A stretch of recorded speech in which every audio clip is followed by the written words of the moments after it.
when we talk of the word healing means there is a problem, right? Something needs to get corrected. A healer never heals anyone. Healer just holds the space. Healing is done by the universal consciousness, and people know how to heal themselves. Why do we need that? Every time we say change your lifestyle, first put your finger here and change your thought pattern, your emotional pattern. The biggest human emotion, I think, is fear. Right? Different, and fear manifests in so many different in different ways. And I think that will be something most people would be very interesting to understand and learn. Everybody's living here. People are not living in their body. So they have to learn to live in their body. The whole work that I do is about mind-body connect. That this loneliness is more about you can be around everybody and still be lonely because you haven't learned to create a beautiful relationship with the self.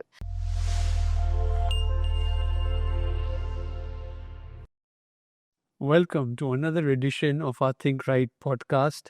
We are here today with none other than Sadhna Mehta, and we are going to talk about emotional wellness, looking inward, healing.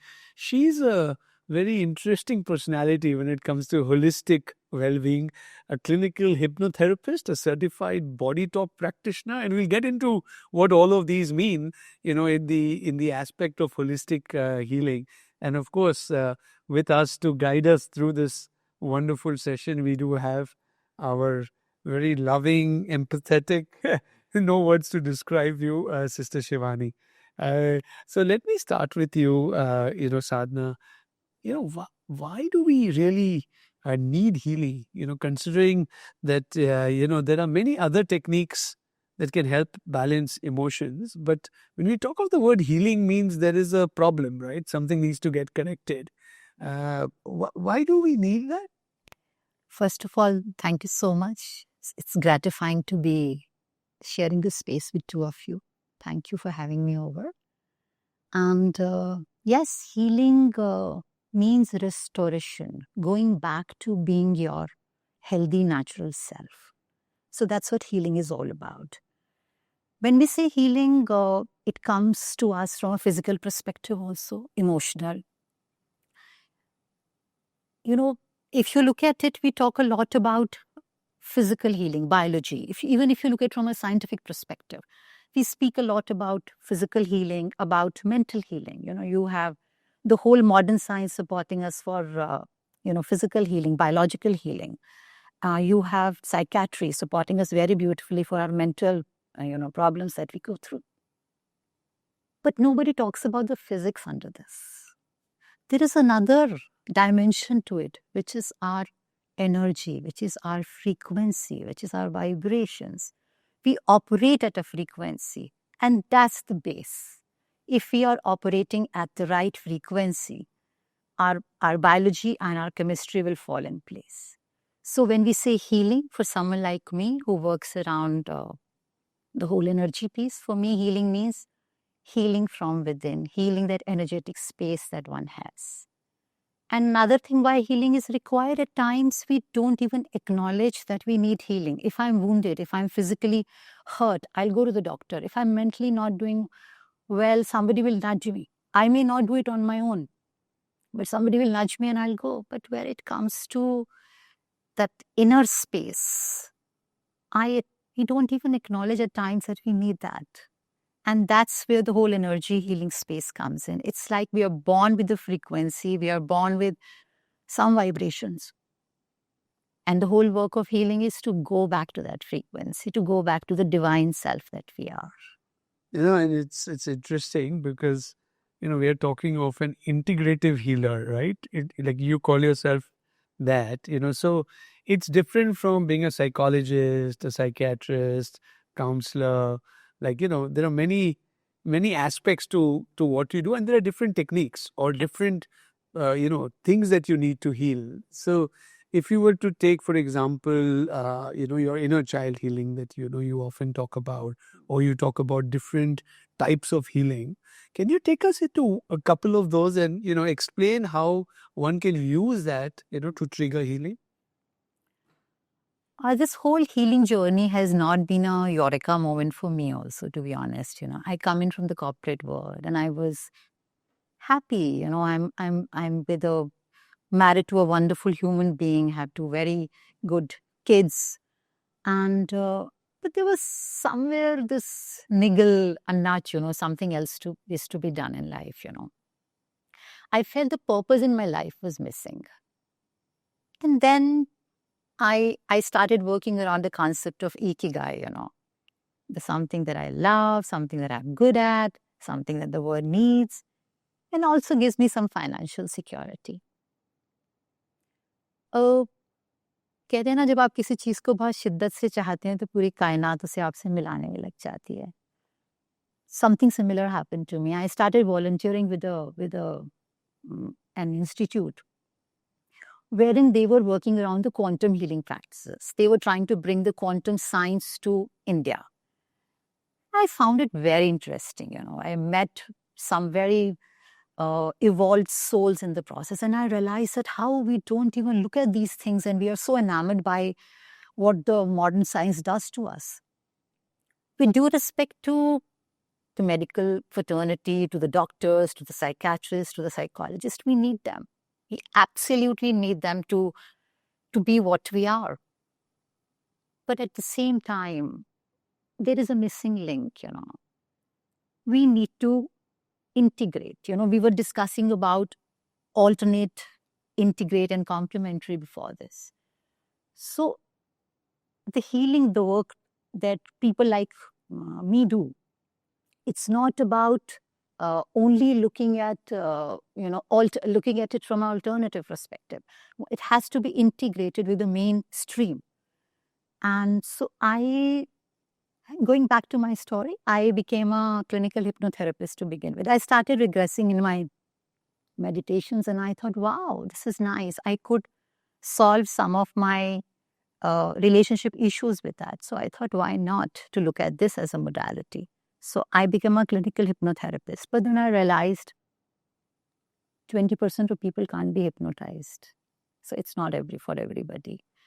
And I started, in my meditations, I started looking at frequencies. There is something called Akashic records, wherein people go into a very safe space, a theta space, and we look at the lifelines of people. And I would look them in frequencies and vibrations. So that looked like a message from the universe. So, but I didn't want to do something which did not have a backing from science. I wanted to do something that was more evolved, that was more research oriented. So I started learning, and I became a BodyTalk practitioner. That's a quantum-based modality. It's based on the consciousness, wherein you as a therapist get an access to the innate wisdom of the client, and you see where the blocks are coming from. It may sound very esoteric when one speaks about it, but it's as simple as that. It comes in from a law of entanglement, that all of us are connected. So whatever is happening in the client's body, mind, as a therapist, I can have access to that. With BodyTalk, I started doing. I saw people would come to the sessions, and when they go back, the sustenance became a problem. So I also started looking at other interventions that one can do, and I became a therapist with Bat Center UK, wherein the flower extracts are mixed and given for various emotions. And it's one of the most magical and easy way to heal yourself. So that is another thing that got integrated. Then one realized whatever is happening right now comes in from the childhood. So the inner child work was also incorporated. I have been very fortunate to learn from some of the best brains in the world, right from Anadia Judith, wherein I did my chakra work. The BodyTalk is from the association in the US. Then I've been learning from Dr. Gabor Mate about how our nervous system, the dysregulation in our nervous system also causes problems. So all this has coming together in an integrative approach helps me a lot deal with whosoever comes and sits in that chair. And I just surrender and I say whatever is required for them. No, so you beautifully put it that whoever comes and sits in the chair, I want to move to you. What makes a person feel that they need to go and sit in that chair. Like, how does a person realize that they need to be healed? What can one do to, to say, I think I need this healing process? I know a lot of people who've gone and sat next to her. So when you have an emotional experience which you're not able to resolve yourself, anything, it could be grief of losing a family member, it could be an addiction, it could be a repeated pattern like rejection, repeated. It could be a fear that I don't know why I'm fear, why I feel this fear and insecurity. So it's normally emotions of which I probably don't know the answer why I am feeling that. That is in majority case. In some, it is an emotion, but I don't feel I can take care of myself. So I need somebody to take care of me. So like grief, they don't feel that they can heal themselves. So they will go to her, she will help them, and then it will become easier for them to do it for themselves. So most of the emotional patterns are coming from past lives. So when we say inner child, we're talking about the soul in this body. So this healing is about energy healing. So who's the creator of that energy? It's I, the energy. I'm creating that vibration. So when she says, I can see the frequency, I can see the vibration. So what is she seeing is the vibration of the soul. Now we understand spiritually that the soul has got those vibrations even from past lives. So I may be feeling a certain emotion, but nothing has happened in this life for me to feel it. Let's say insecurity. But I've had a perfect life, a perfect childhood, perfect parents, perfect work, perfect everything. Why am I insecure? It has something to do with a past life. So these unanswered questions as to why I am feeling this, what I'm feeling, if I'm not able to do it for myself, then she's a great help. It's like, I would say your car is stuck. You go to her, she'll push your car for you. But then after that, I keep telling her, now teach them how to drive the car so that they can drive it for themselves. So the soul is coming with past sanskars. The soul is coming with past karma. Then second, in the womb, the soul does not know what they have consumed, what they have experienced because of what the parents were going through. So this, and then probably what they've gone through in their childhood, or probably even what they're facing right now, they are not able to cope with it. So it's a simple mechanism where somebody else is going to be able to help you in doing that, what you're not able to do for yourself. So that will influence here also. And then that obviously influences the body also, because if emotionally you feel better, then physical health automatically starts responding. Mental health issues also start getting resolved. So, it's also like people have to realize sometimes, is it a family member who realizes that and guides one to go? Because people are not very openly able There to is still accept. not so much awareness about these methodologies of healing yet. I don't think it's there in all cities also. I don't think so.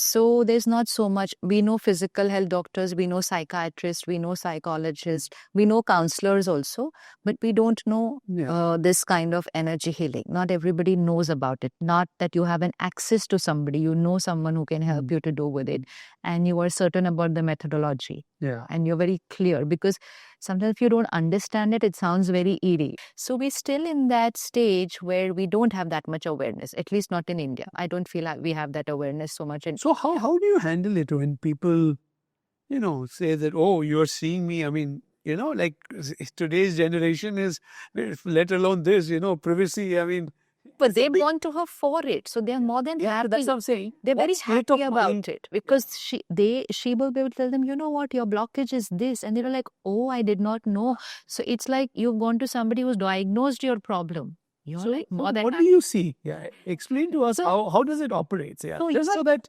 people get comfortable with this. Yes. So that's what I'm saying. It's no mumbo jumbo, all right. And I'm not the chosen one also. Right. First of all, I operate from a place of surrender. All right, that's the first thing, and I believe that's true for any healer. That's true for any, not even the healer, any doctor, anybody who's trying to help. That you have to operate. You can't be the doer. So this is a very scientific approach wherein you study and you write exams to learn a framework which is very left brain. All right. And then your left brain becomes so comfortable with it. Then when you are in the session, you are in the zone, your right brain takes over. This is like when you're driving the car. When you're learning to drive the car, आपको जैसे दीदी कहती हैं जब आप सीख लेते हैं तो आप सैंडविच भी खा लेते हैं और बात भी कर लेते हैं और गाड़ी चला भी लेते हैं.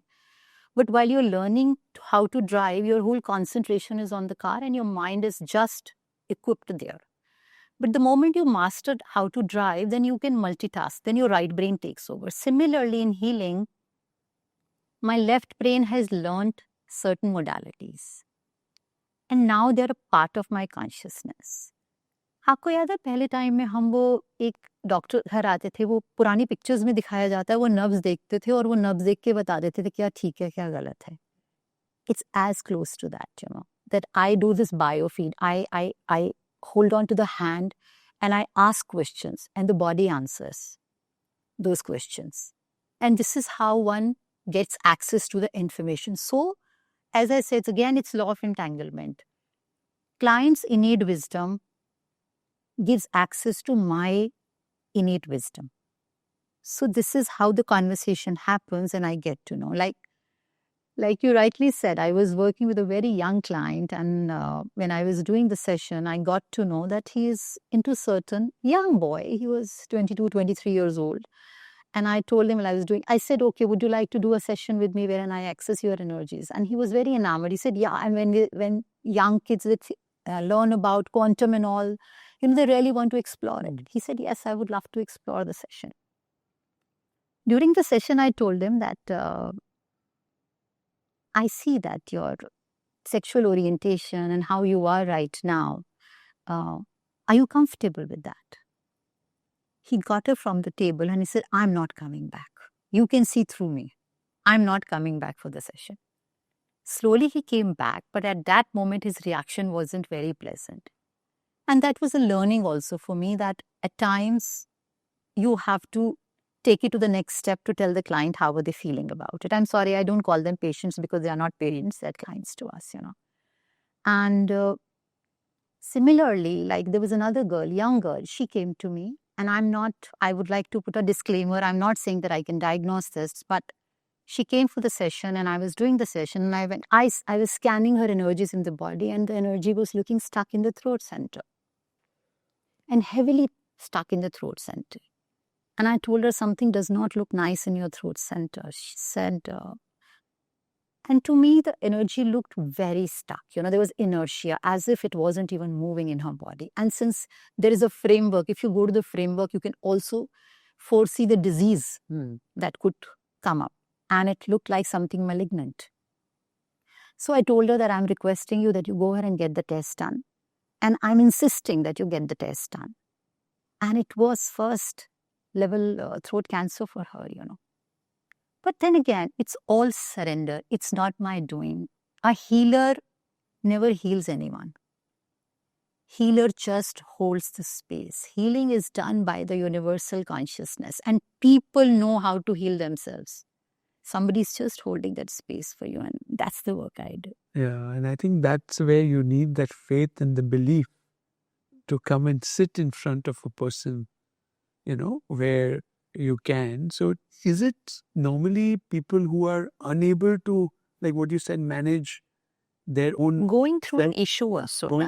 Suppose betrayal, anything. There's so many issues right now going on. So that issue, if someone else is able to help you in that, it can be a big relief. It can, and also the flower therapy, which Sadhna ji was talking about, I've seen it does wonders for people emotionally. So it's not a medicine, and it's just a flower drop. Certain flower extract. Certain flower extract. That if you have this emotion, then it is this flower drop. If it is this emotion. And I've actually seen it. So it's taken me time to also believe all this, but I've seen people feeling better. Okay, we took our drops, we're feeling better. So it is for someone to understand it first, not just go like, there's no magic getting created. It's healing. So it is your emotional blockages, which somebody else is only guiding you how you can clear that blockage. And if you are able to clear it with their help, it's liberation, obviously. Yeah. So what are the various kinds of blockages and how do they happen? So, you know, I give this example very often that if I put a rubber band on my finger and I keep tightening it, after some time, you will start experiencing inflammation. You know, you would like to remove the rubber band. If you don't do that, you may hurt your finger. You may have to see a doctor, you know, for healing that. Similarly, right from when we are in the womb, these rubber bands are being put on our energy body.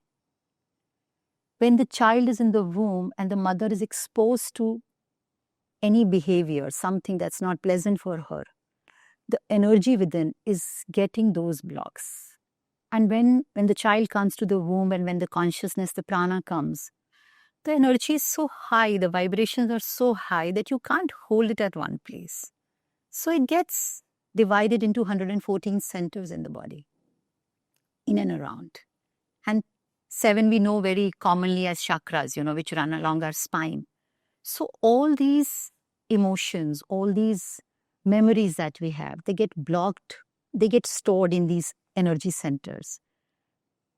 And when the energy flow is not very well in our body along our spine, that's how the blocks start showing up. And I always say, and one has seen over a period of time, that your energy body can hold on to 6 times of its capacity if a problem has come. But beyond 6, 7 times, it says, I can't handle it. Now it starts manifesting in the physical world. Yeah. So this is how it, like, to give you an example, like if you are going through addictions or if somebody is going through, you know, they find sadness, their lower body is not doing very well and they will see some issues in their lower body. And these are very, you know, this is science. If you start seeing it from that lens, you will see everything makes sense. People come to me and they don't even tell me at times the problems they have. When we scan the energy, I tell them, okay, are you experiencing this? So some people are so intrigued by the whole knowing themselves that at times they don't even want to do a talk session with me. They'll come and say, chalo chair mein बैठते हैं, जरा देखिए क्या हो रहा है. You know, this is how they want to be. And all of us are very intrigued to know what's happening within us.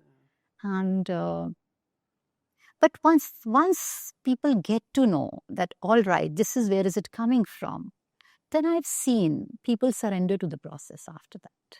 One awareness and they surrender to the process. A little belief, you get Yes. little trust. So give us some examples of the emotion and the physical way it manifests. Like you said, sadness and Absolutely. Like something like lack of self-compassion, or something wherein you don't acknowledge your own feminine self as a woman, will start manifesting into breast cancer. If you go back to people, I have worked with so many clients, you know, who have, we get to work a lot with people who are undergoing cancer. And I see the block comes in from that particular center. If you go back and you see, you will find a block coming in from there. Something like addictions will always come in. Like addiction is a coping mechanism. Addiction is not a problem in itself, but addiction is a coping mechanism. So one has to go and see, what are you trying to cope up with? What are you trying to save? Like addiction may come in from the womb. A lot of addictions come in from the womb. How the father was at that point of time, how the mother was at that point of time. You know, Didi, the other day I was listening to a podcast and she spoke about the 1,000 days, first 1,000 days of the kid. And I was reflecting on that. For us, there is something called implicit memory and explicit memory. Implicit memory is womb to 2.5 years, till the time the brain is not developed. And explicit memory is 2.5 years and above. We don't remember anything before 2.5 years. But our body remembers. Our cells remember what's happening in and around us, you know. So many times I tell people, okay, this is coming from your childhood. They will say, no, not my childhood was very nice. Especially in India, if you ask anyone, everybody says, मेरा बचपन तो बहुत खूबसूरत था. मेरे parents ने मेरा बहुत ध्यान रखा. We are not here to blame the parents. And I tell people, when we do this work, inner child work, or when we are doing the energy work, we are not here to blame the parents. But parenting is very unconscious, very, very unconscious. We don't even realize what are we passing on to our kids. So what happens, the child from the womb, the system starts learning that, and the lower energy starts holding on to that. The biggest human emotion, I think, is fear. Right? Different, and fear manifests in so many different in different ways. And I think that will be something most people would be very interesting to understand and learn. How does fear, kind of appear in physical? So fear is the first thing that you learn in fetus. When the child comes out, the only thing, if you throw the child, the reflex would be like this. Nothing else the child recognizes. But fear is something that's very inherent. And fear, some amount of fear is required for our survival. Otherwise, I'll walk from the roof. If I don't have fear, I'll do anything. So some amount of fear is required for our natural self. But what happens when that fear becomes, that inertia comes in our lower body and fear becomes more than it's required? That's where the problem happens. And fear comes in from the womb. Fear comes in, that's one emotion that comes in from the womb. How the parents were at that time. How even while you're delivering the child, I do a lot of womb healing work. And I tell people, please come to me before you plan a child. So we do something called womb clearing. If somebody has gone through an abortion, if somebody has gone through a miscarriage, I tell people, please come. So that, because our cells remember. The womb remembers that I've lost a child. Next time when the womb is trying to carry the child, the cells remember a child was lost and the child will be lost again. And those are the emotions. So fear starts getting manifested in the womb, and it shows in so many ways. The most common forms, how does it show physically, most commonly? Physically, lower body, backache, leg pains. You will start experiencing pain. Pain is something that will show fear in many forms. And moving to you, this physical, emotional linkage, spiritual healing, or, being able to, or maybe follow a spiritual practice that keeps you well. If we were to look at it as a combination, what should people be doing? So we need to understand that the emotion is of the soul, right? And like she said, the energy body. So it's three parts. One is I'm creating the pattern here, or I've come with that pattern. And then I have an energy body, which means a body of just the energy of what I'm radiating. It will be exactly of this same shape, this same size. That's why when we are shown pictures of ghosts means the soul who's left the body. They'll show you with a white, so that white is the energy body. So that white body will be exactly the same shape and size as was the physical body, because you're talking of your energy traveling through this whole costume. So the emotion is here. We know vibrations are radiating constantly. So it's going to radiate into my body. And then it will take a couple of years for it to actually manifest into a disease in the physical body. First, the blockage will be here. Then the blockage will be in the energy body, and then the blockage will be in the physical body. That's why if you remember when Luke had come on the podcast, he had said he asks his patients, did there anything that happened in your life? So most of them said 2 to 3 years. So whatever happened was 2 to 3 years back before they see him for mostly cancer or any other ailment. So which means here comes a situation. The situation doesn't cause the disease. Whatever may be the situation doesn't cause the disease. How I am thinking about the situation. That's here. And now if I have not healed myself over a period of those 2, 3 years, and it's a very dominant emotion there, like loss, like fear, like insecurity, then 2, 3, 4 years, that emotion is radiating to every cell of your body. So then there are chances, and along with that, couple it with lifestyle issues now. So there are big chances of it manifesting into a physical disease. Once it's a physical disease, even then we will go and get it healed only from a physical perspective, which is most important then. So you get that blockage cleared from your physical body. But if you don't change it here, so why does medical science say there are chances of recurrence of a disease? Had it once, you might have it again. You had it once, you might have it again. Even though they will tell everybody, change your lifestyle. So people will change their lifestyle. They will go to eating right, sleeping right, exercising. But life is here. This is life and this is the body. When this life leaves, this is a dead body. So lifestyle means change here. If I don't change here, I have big chances of creating that problem again, because I'm still radiating that same emotion, even if I'm eating right, sleeping right. So every time we say change your lifestyle, first put your finger here and change your thought pattern, your emotional pattern. So obviously your daily meditation, your daily spiritual study, because what daily spiritual study teaches us is how to think actually. Every day morning we study, it's working on our every thought, every intent behind every thought also. So if you're doing it the right way, it's actually teaching you how to change your every thought. So even if the worst has happened, it's changing you how to think right. In that worst situation, what you would label as the worst that can happen to me, you're learning how to think right even in that situation. So situation is not right, but emotion is more in your control. Even if it's a past emotion, then we're learning how to release it, how to heal it. So obviously daily spiritual study, daily meditation, it helps. Meditation is, spiritual study will work on my today's thoughts. Proper meditation will help me to release things which are even of past lives, which means past karma, past sanskar. It will work even on that.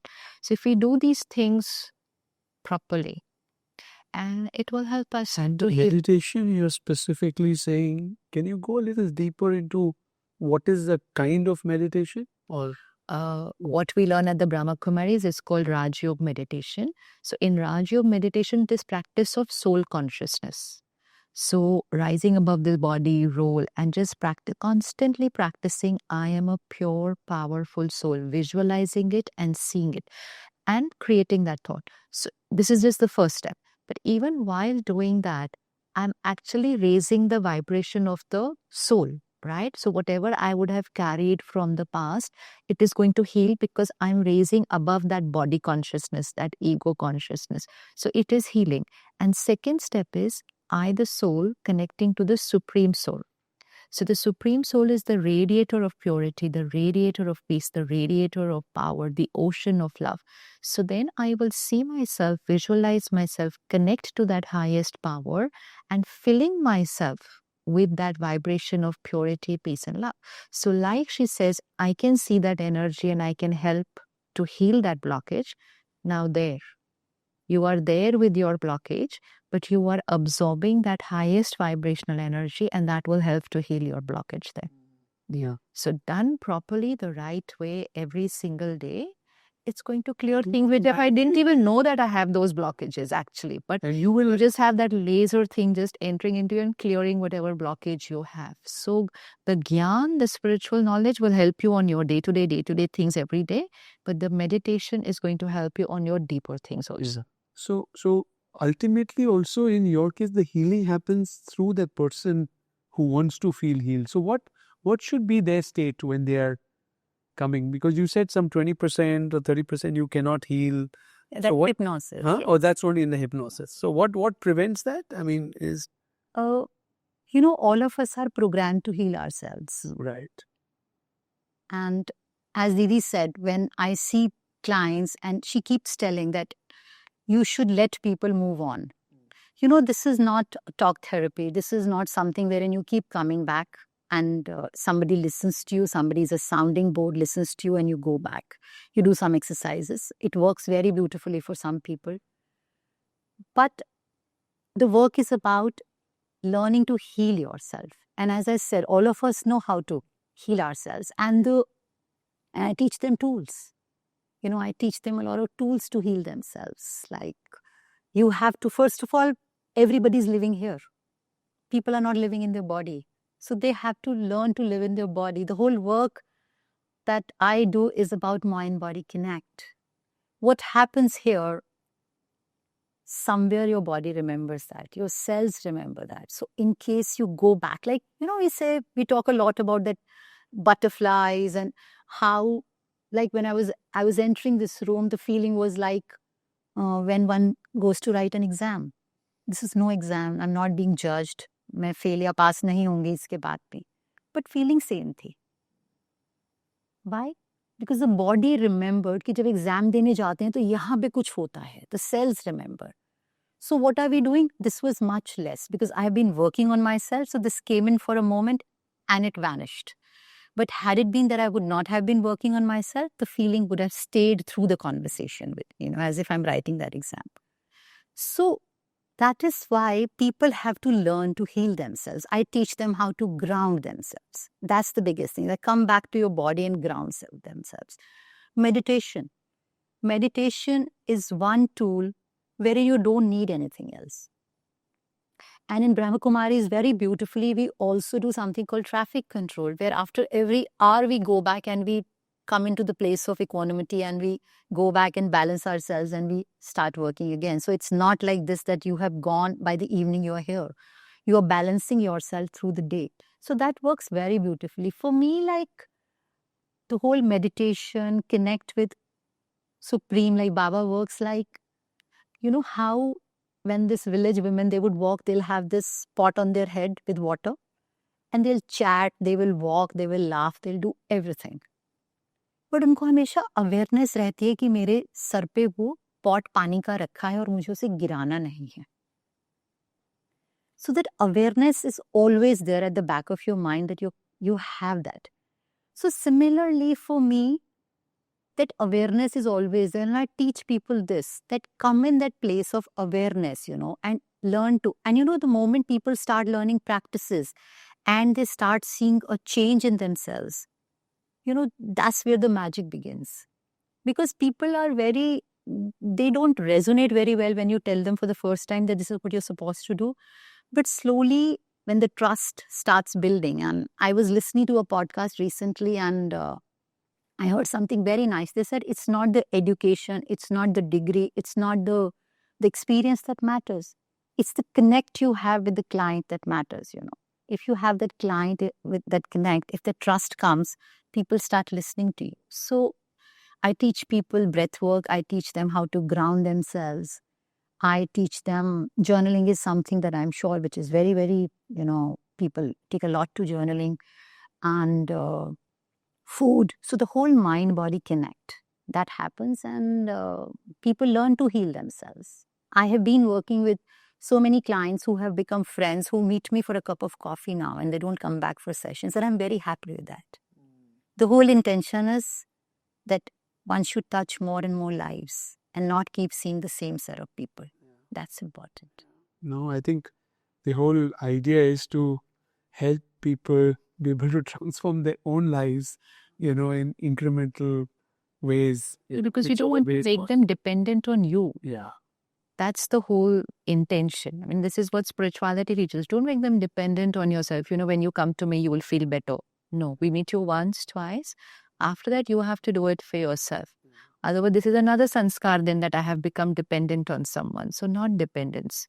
Come, learn, come for a couple of times also. But after that, I think you have to do it for yourself. This is an entire journey around that whole wellness part, right? I think today, if we see even globally, healthcare, there's a huge push for wellness because I mean, even some governments are now talking of addressing, their social security through grants on keeping healthy rather than paying, when you fall sick, right? So if we are able to bring a shift where people start taking control of themselves a lot more, investing their effort, time, etc., to keep themselves healthy. And I think all of this in a larger context, falls under that the age of wellness, as we say. And in that, different things work for different people, and it's a combination, like what you said, integrative approach to good health or, to keeping well, I think is something that has come out, really well from this kind of discussion so far. But tell us some stories, where, things have changed drastically, with someone, or maybe, also how what you have seen, can benefit, maybe many others or inspire others to address it. Oh, yes. There are so many, clients that those who have, I would say, surrendered to the process, and they have healed themselves while I have held the space for them. I have seen so many success stories, and I'm in a lot of gratitude for that, that I'm being used for that always. I met this girl, young girl, and lot of addictions, and she was doing everything that would make her externally, I would use that term again, regulated. Everything possible to make her feel happy outwardly, doing everything possible to keep your senses. But I would say your tamas, that vagus nerve has 3 this thing. So you are in the dorsal state, but you are operating in that state, thinking that whatever I'm doing will give me happiness. But it wasn't giving her happiness, and she was feeling, she was becoming suicidal. She would rush to the hospital every other day to say something is not right with me. So she was referred to me by a doctor who was seeing her, and we started working together. It's been almost 4 years now. And, for me, when I look back, I want to see stories wherein people have done good in a longer duration. Immediately, everybody does well, but how you have coped up and how you have done that in the long duration is something that's more close to my heart. So, but this girl actually learned all the practices. She would work on her breath work. She would do, the practices I taught her, the whole chakra balancing thing. She would do everything. And healing is never like this. I would not say that, oh, now you're 100% okay and those emotions will never bother you. No. At the end of the day, we are humans. There is nothing like a perfect emotional state. But first of all, she's here. And secondly, even if she goes down, she comes up very fast. She has those tools now, and she has that faith. And her body remembers, her cells remember that she's healed herself. So every time she goes into a low phase, she will come back herself, because now her body remembers how to heal. I work with people who are going through IVFs, and they're wanting to, when they come to me, I always tell them, why don't you try and conceive naturally? Give me some time, let's work together. If you can, wonderful. Otherwise, you always have an option to go back to IVF, unless there is some very physical, medical reason for which they can't, conceive naturally. And I've seen, it's how you look at, how you change your viewpoint, how you change your perception. Life is all about belief systems. If you are given a belief system you can't do, you will never be able to do it. But the moment you start changing that belief system, I use something like EMDR. That's a modality wherein we use eyes. We use eye movement to change the belief systems in the body. How you are holding. We get 60 to 70,000 thoughts per day. And only 5%, 8% thoughts are new thoughts. Rest all coming from our subconscious mind. So the whole subconscious reprogramming is part of the work that I do. So I help people reprogram their subconscious. So when we start reprogramming those belief systems that we are holding within us, healing happens automatically, then they start healing. So another, people have been blessed with kids. So one has those blessings, when you see those children, that's another thing. I work a lot with elderly people. And what are the common things that elderly people, probably face that brings them to you, just so that someone is... See, it starts with physical, because by the time they come to somebody like me, the problem is already manifested in their physical body. So they may come to me with something, pain, or mood swings, something like that. But loneliness, not feeling good enough, not feeling loved. These are such deep-rooted emotions, and it's not about being alone. They may living in a family and they still feel lonely. So these are the very deep-rooted issues, and one is facing. And the whole West is going towards age reversals. People don't want to die there. The whole medical, the pharma industry is working on age reversal. How can you not die? How can you live nicely? How can you live long? But now, like when we look at it, the other day I work at a clinic where we work a lot of doctors. I'm the only person who doesn't come in from the medical fraternity, conventional medical fraternity, they're all doctors. So we were discussing this and we were saying it's about aging gracefully. It's not about age reversal. It's about aging happily. That's important. So I believe that aging generation is increasing in our country. Worldwide aging generation is increasing and we need these practices. And these practices should start from early age. We should not wait, oh, when I turn 70, when I turn 80, I will learn all this. No, by the time you are so invested in your physical pains that you don't want to learn anything. But yes, like I started teaching a meditation practice which helps on the cognitive brain ability. So I started teaching that as to people, so that because dementia, Alzheimer's is really on the rise. So that is something that I've started teaching as a service, as a seva. I teach this to elderly people.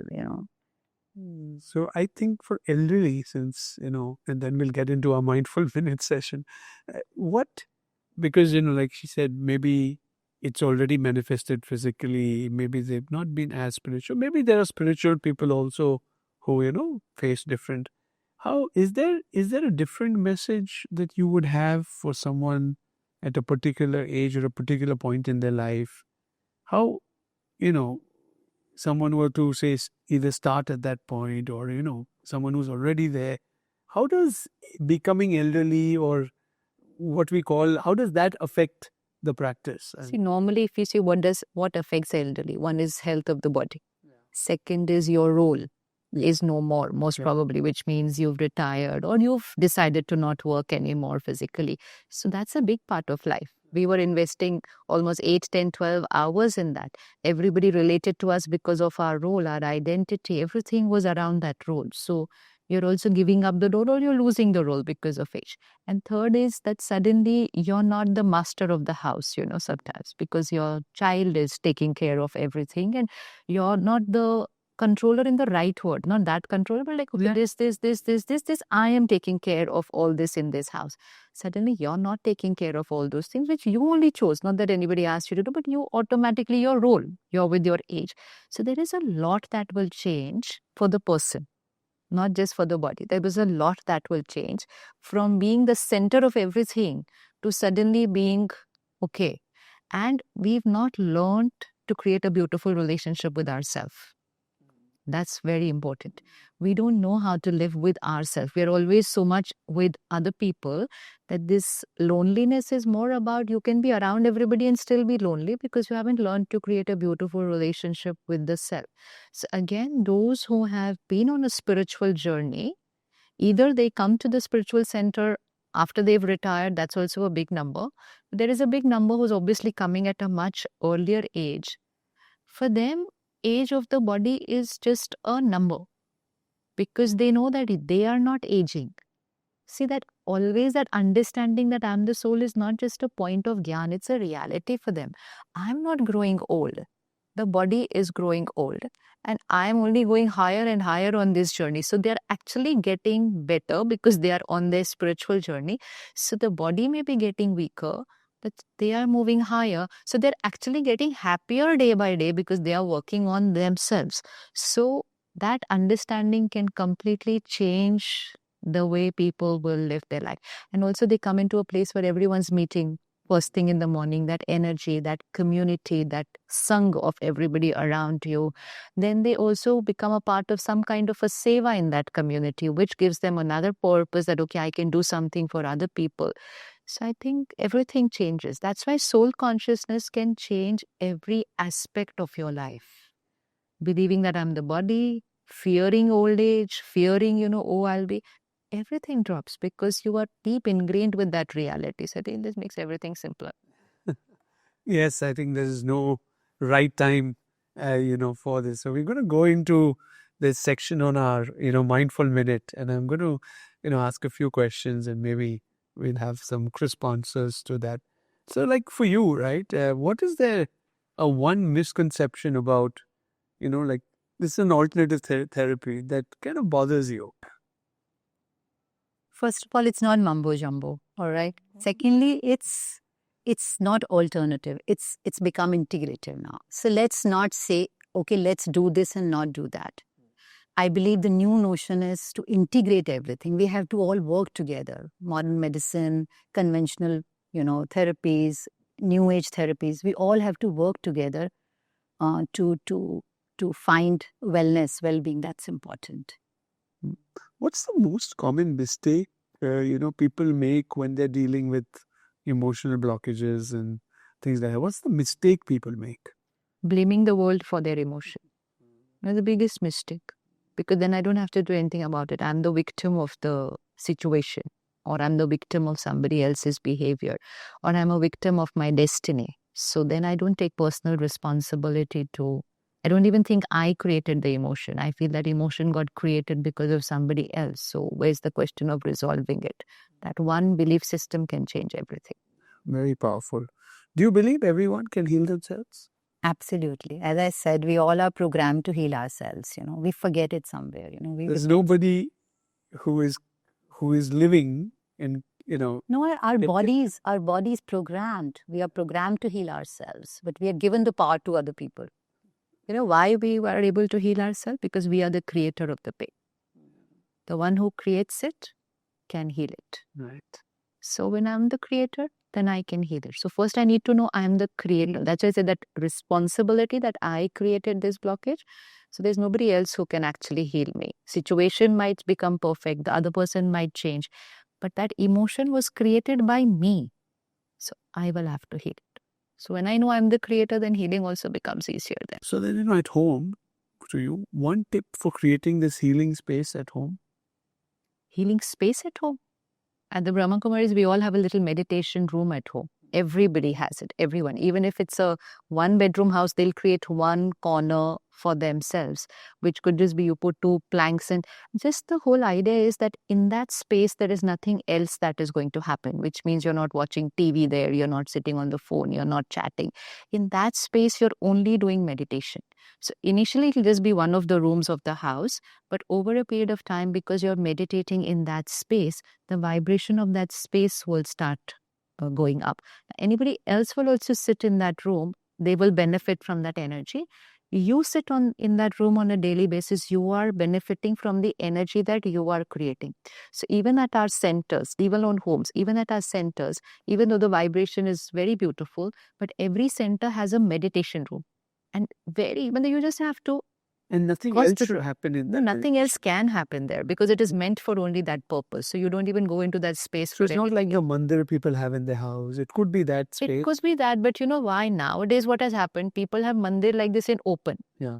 Then you're not creating. It's like this place, no? They will create a mandir. It's very beautiful, but it's open. So if it is open, you're chatting there, you're talking there, you're watching TV. So you'll not be able to create a separate energy room. So ideally, your room, which is a mandir or a meditation room, should be closed. Not a walking place that you're walking past the mandir, you're chatting. Then you're not, it's a very divine place, but it's not building up the energy. Yeah. So ideally, it should be a separate room or a separate corner. Yeah. Is there a universal issue? Like, we said that people come to you for, right? One universal issue that you would say is common that people come to you for? See, if you ask me energetically, fear is the underlying thing people come for. But it may manifest in relationships, in my environmental issues, as people will not understand this is my issue and they will always speak about how circumstances are making them feel the way they are feeling. But underlying issue is fear, but it may manifest. But people reach out when they are experiencing issues in relationships mainly. They reach out for that and they may end up going inward and seeing what they need to fix within, but they may come to fix a relationship in the outside. Like what you said, fear is as innate as hunger because it's there. There's some element of that in everyone's. It must be coming more from the womb, actually. Absolutely. It's from the womb now, because pregnancy for that woman has an element of fear with that. Correct. And kya hoga, kaise hoga, ye hoga, because it's not, it's a beautiful experience for them, but it comes with a lot of fear with that. So maybe that fear is also getting absorbed that time. And if there are any specific situations that time also, which they absorb. So, yeah. And also every soul has seen death and come. So fear of death is also there in every soul. Fear of death. We have when I leave this body, I lose everything.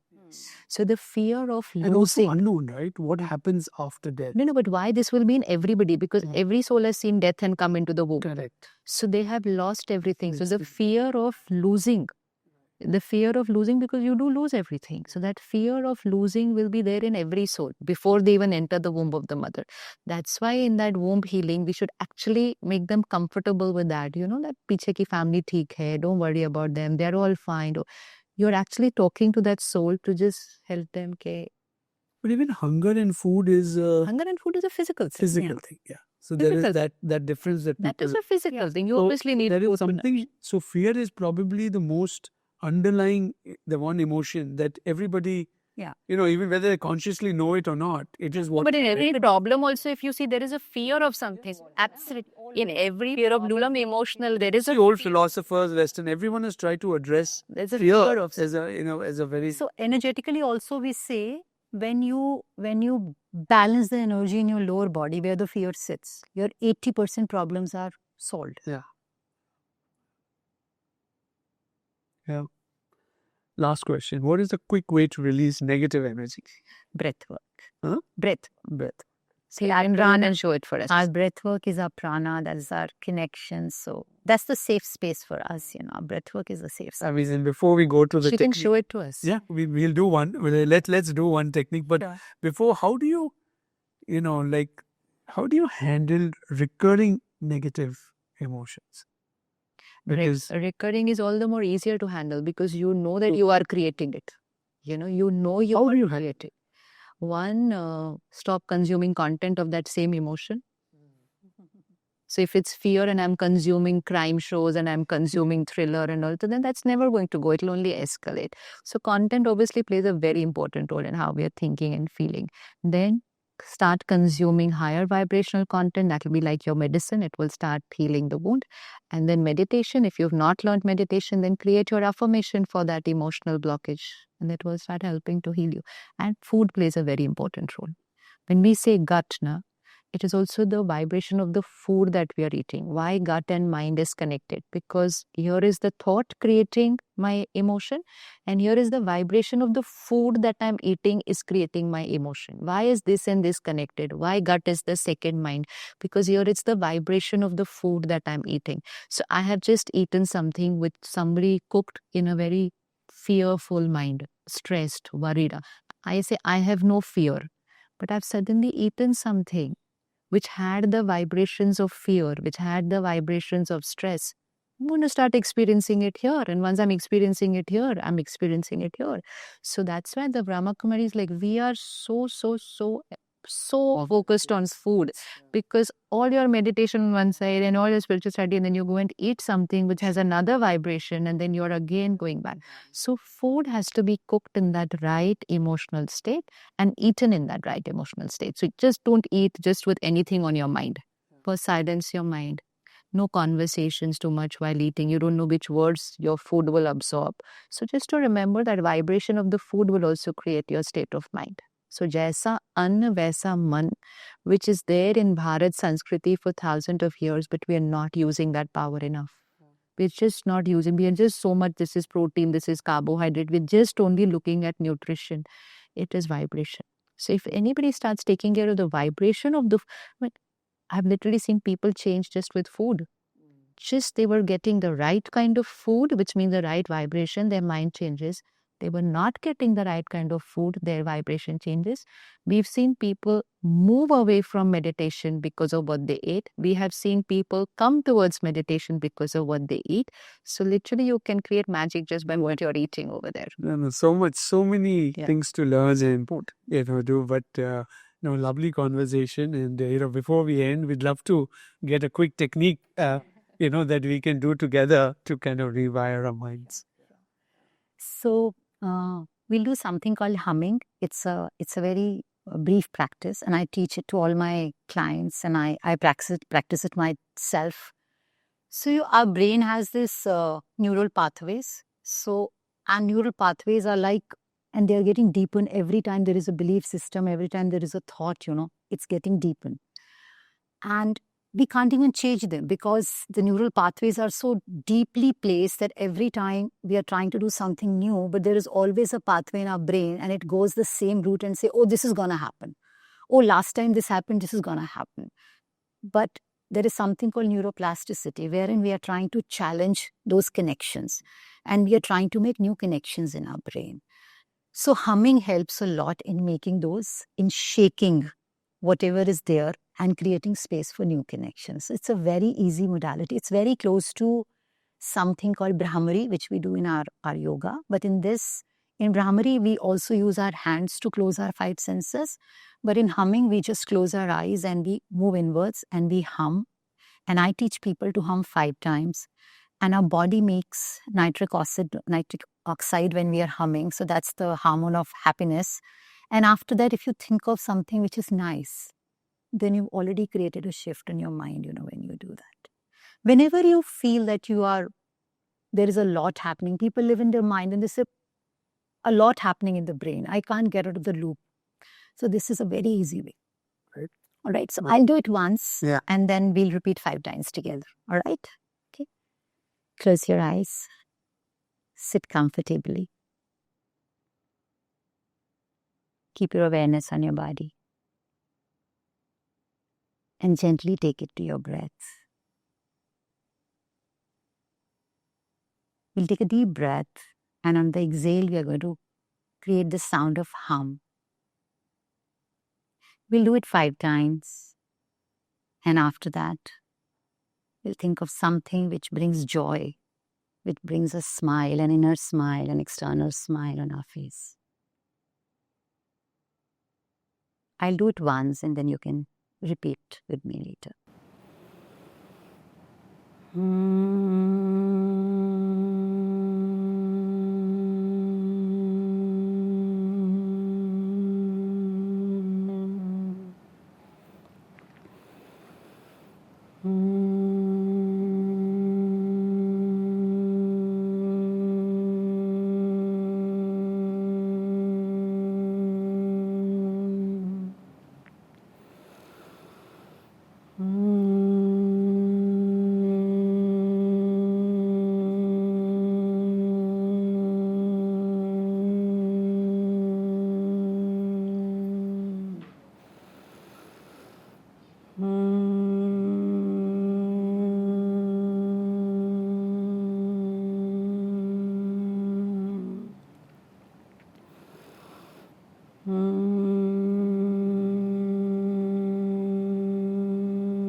Take a deep breath and gently open your eyes and come back into this shared space whenever feel comfortable.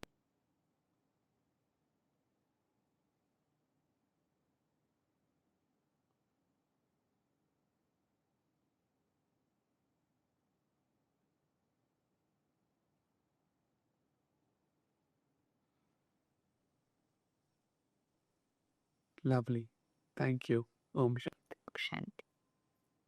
You too can start or enhance your mindfulness journey using the ThinkRight app on iOS and Android store.